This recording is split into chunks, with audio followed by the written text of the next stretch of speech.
Estoy seguro que si ves a este viejito por la calle, puede parecerte un lindo gatito con una expresión dulce. Ya te diré que es tan dulce como el ácido sulfúrico.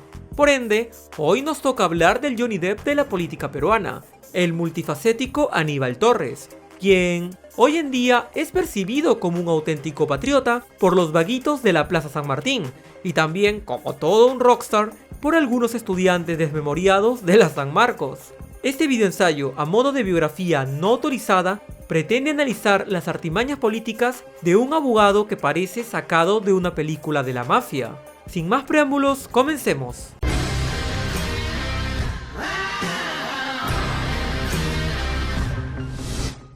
Aníbal Torres nació el 28 de diciembre de 1944 en Chota, Cajamarca, lo que lo hace paisano del ex jefe de Estado. Estudió Derecho en la respetadísima Universidad Nacional Mayor de San Marcos y se graduó de abogado en 1970. En 1987 alcanzó el grado de doctor en Derecho y Ciencia Política. Desde entonces y hasta la fecha, ha sido autor de diversas publicaciones sobre Derecho Civil y Derecho Administrativo, además de mantenerse en sus actividades profesionales como profesor de dicha casa de estudios. Un dato curioso es que, y aunque usted no lo crea de Ripley, en esa época también fue profesor de un joven Vladimiro Montesinos. Esta información no la proporciono yo, sino que fue revelada por él mismo en una entrevista que le hicieron en los años posteriores. Él mencionó que mientras era ministro de Justicia, realizó una requisa en la cárcel de Ancón 1, donde se reencontró con su exalumno. Y tuve que llegar incluso a la celda del señor Vladimiro Montesinos. Está muy lúcido, se encuentra bien de salud, incluso me explica, me dice, mire usted doctora, ha violado usted la ley, ¿y qué hay de eso que nos enseñó en la universidad, la jerarquía de las leyes? Usted con un decreto supremo ha modificado a la ley, etcétera, etcétera, se acordaba la clase perfectamente. La clase que usted le dio, es decir, él ha sido su alumno. Así es, en la Universidad Nacional Mayor de San Marcos había sido mi alumno. Todo parece indicar que esa fue la semilla que dio origen a su cercanía con aquel gobierno dictatorial de los 90. Verás, el génesis de esta historia se remonta a 1991, cuando Fujimori intervino militarmente las universidades San Marcos y La Cantuta, infiltradas por Sendero Luminoso. La influencia terrorista en las universidades decreció con la captura de Abimael Guzmán en 1992. Sin embargo, la oposición al régimen fujimorista se mantenía en San Marcos al punto de que, en el año 1993, el rector de aquel entonces, Wilson Reategui, impulsó una protesta por el no a la nueva constitución promovida por el gobierno. Bajo esas circunstancias, Alberto Fujimori dijo: ¿me quieres hacer el cagadón? Vamos a ver quién es más rata pues. Fue entonces que, en 1995, con un chino rata reelegido, el régimen decidió intervenir políticamente en San Marcos para barrer con el rector, profesores y estudiantes opositores con el floro de que seguían siendo focos de subversión. Así nació la Comisión Reorganizadora de San Marcos, afín al fujimorismo, que comenzó removiendo del cargo al rector Reategui, sacándolo a patadas y poniendo en su lugar a Manuel Paredes, decano de la Facultad de Medicina de aquel entonces y allegado a Fujimori. No por nada, Paredes empezó a tener exposición en los medios de comunicación afines a la dictadura, que lo presentaban como un salvador de la crisis sanmarquina. El vínculo de la comisión con el gobierno era evidente. La Comisión de la Verdad señala, además, que la intervención tenía la finalidad de entregar el control de San Marcos a docentes cercanos al fujimorismo. El mismo ejecutivo nombró a los 5 docentes que iban a formar parte de la comisión. Uno de esos docentes era San Torres, quien, en medio de un clima de represión, fue elegido como encargado de la coordinación y supervisión del área administrativa. En cristiano era el que veía los asuntos disciplinarios. El sociólogo Kevin Lazo Cañete, en su trabajo titulado Dictadura y Universidad, narra cómo Aníbal Torres estuvo detrás de las sanciones disciplinarias. Fue el número 2 en la comisión y tenía un mal concepto de los alumnos que hacían activismo político. Se abrieron procesos estudiantes que hacían marchas contra la dictadura y contra la comisión reorganizadora. instalaron una comisión disciplinaria que no respetaba nada. Si te chapaban, te jodías, porque ni te dejaban ver el expediente.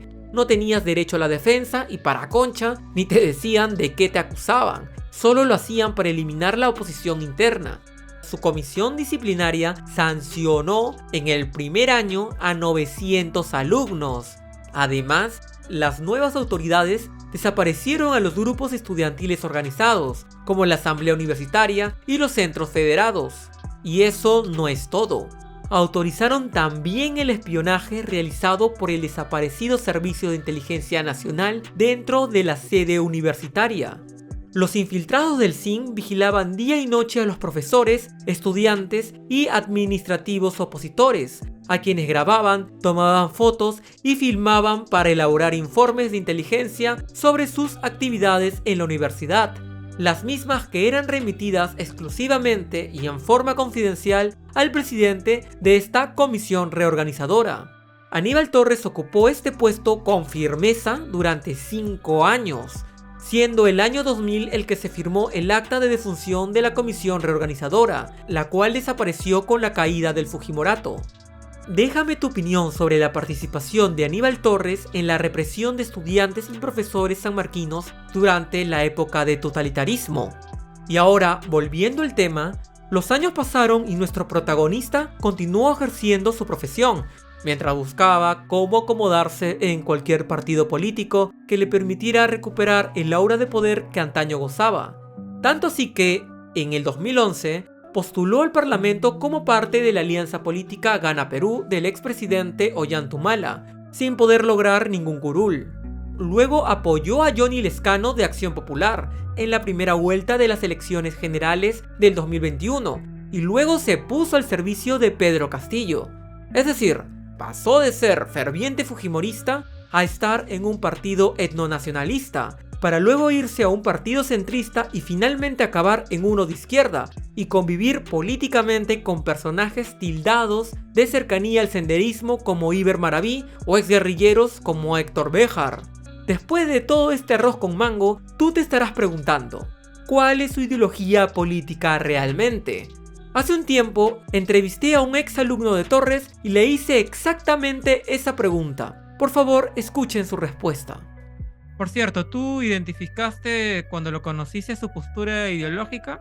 Es que en realidad algo que no mucha gente sabe es de que Aníbal Torres, por lo menos en clase, no daba esa intuición de ser de izquierda, ¿no? Aníbal Torres, mucho de lo que te hablaban de centro o incluso de derecha. Aníbal Torres en realidad nunca ha tenido esta postura de izquierda, él siempre ha tenido una postura de centro, ¿no? O de centro derecha, incluso, o un poco centro izquierda. Como profesor. En sus clases, porque incluso el profesor muchas veces al inicio de las clases, unos 15 minutos, hablaba un poco de actualidad y realidad nacional. Y tú ves que su postura no era de izquierda, ¿no? En realidad Aníbal Torres asume su postura de izquierda recién cuando decide apoyar a Pedro Castillo. Antes de eso, y esto lo suscribo y lo puede suscribir cualquiera que conoce al profesor, no ha sido de izquierda, ¿no? Si quieres ver la entrevista completa, te dejo el enlace en la parte superior de la pantalla para que vayas a verlo luego, no sin antes dejar tu like, suscribirte al canal y activar la campanita para estar siempre pendiente de mis nuevas publicaciones. Bueno, ahora sí, continuemos. En el marco de la segunda vuelta electoral, tomó una preponderancia muy notoria. Pasó de ser personero a principal asesor legal de Perú Libre, partido del entonces candidato Peter Castell, que finalmente resultaría vencedor de la elección. Gracias a sus servicios, el 30 de julio fue nombrado ministro de Justicia, pero como eso no era suficiente para nuestro voluble viejito, el 8 de febrero de 2022 juró nada más y nada menos como Premier de la República. Desde ese entonces y para acá, se volvió en el best friend de Pedro Castillo. Cada vez que la prensa arremetía contra el jefe de Estado, como buen escudero, salía a su rescate y lo defendía a capa y espada. A mí no me vas a atarantar, no. No, doctor, escúcheme, no, doctor Torres. Con gente. Doctor Torres, usted también con gente. Usted también está hablando con gente no es y por lo mismo allí barbaridad y media porque tienes el medio engañando a la gente y yo te voy a escuchar. Ya. No, A ver. no muchachito, A ver. muchachito tonto. Habla con la verdad, habla con la ley. ¿Qué clase de periodista eres? ¿Tienes algún título de periodista? Seguramente lo tienes sin tesis. ¿Cómo? Serénate. Perdón. Tú eres un vulgar periodista que falsea la verdad. Ya, eso no es verdad. Buenas noches. Yo no le acepto insultos. Gracias. Y le patina el coco. Evidentemente, ¿se da cuenta? Como la prensa estaba en su contra, entonces creó la suya propia. Es así como nació la denominada prensa alternativa, que, si bien estuvo conformada por algunos buenos periodistas independientes, lo cual aplaudo, desafortunadamente la gran mayoría solo eran propagandistas del gobierno de turno, puestos ahí para no criticarlos.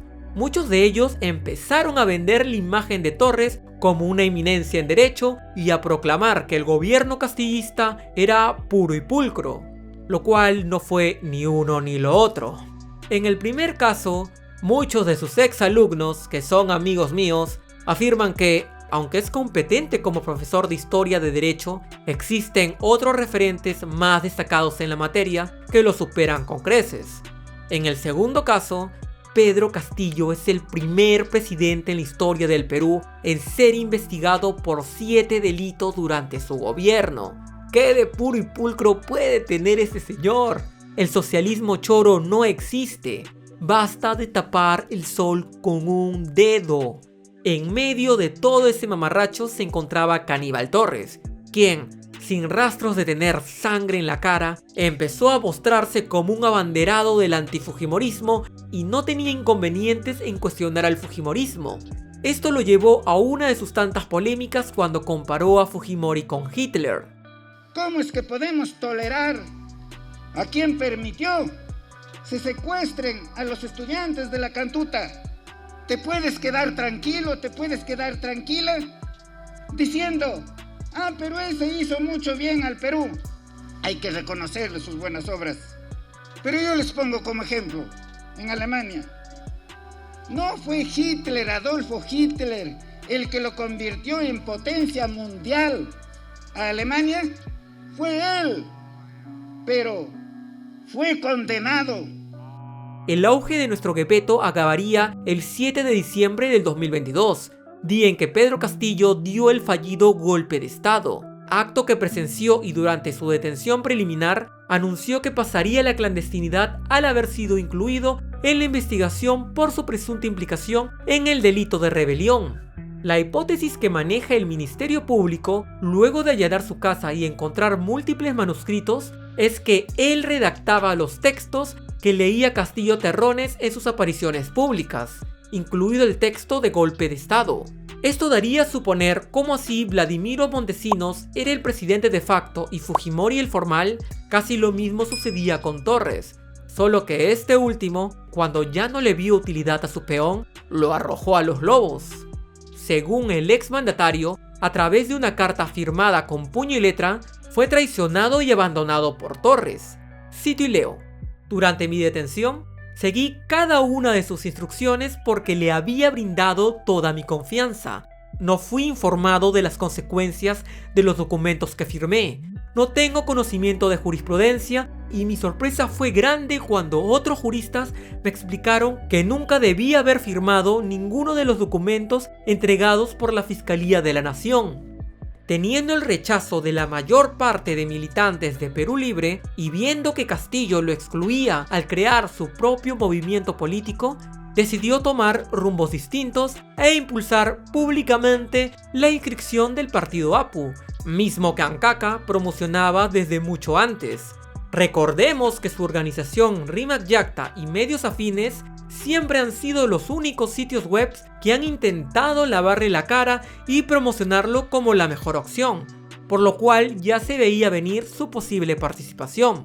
Y ojo, antes no lo anunciaban debido a que el Congreso estuvo a punto de inhabilitarlo por 10 años para el ejercicio de funciones públicas, por lo cual nada estaba garantizado. Pero finalmente este proyecto de resolución legislativa quedó rechazado. Se puede concluir que Aníbal Torres es un personaje camaleónico y oportunista, conocido por cambiar de afiliación política según le convenga. Su comportamiento revela un uso desmedido del poder y una falta de lealtad hacia sus aliados. Este político en decadencia parece moverse por interés personal, sin principios firmes. Es importante mantenerse alerta ante alguien con un historial tan inconsistente y manipulador. Es probable que intente conseguir cualquier cargo público en el futuro, así que en las próximas elecciones no digas que no te avisaron. Y bueno, ahora quiero saber tu opinión. ¿Cómo percibes la presencia de convenencieros que buscan el poder político a toda costa? ¿Consideras preocupante que este aprovechado haya sido cercano a gobiernos con tendencias autoritarias y cuestionadas por corrupción? Y te dejo la pregunta más importante de todas. ¿Qué piensas de Aníbal Torres? No te olvides de comentar. Con gusto te leeré en los comentarios. Si quieres estar atento a más videos como este, suscríbete a mi canal, dale un like y sobre todo activa la campanita para que no te pierdas ninguno de mis siguientes videos. No te olvides de seguirme en mis otras redes sociales y de momento se despide de ti, tu hermano Kevin Omega, hasta que nos volvamos a encontrar. Tinko Nakama.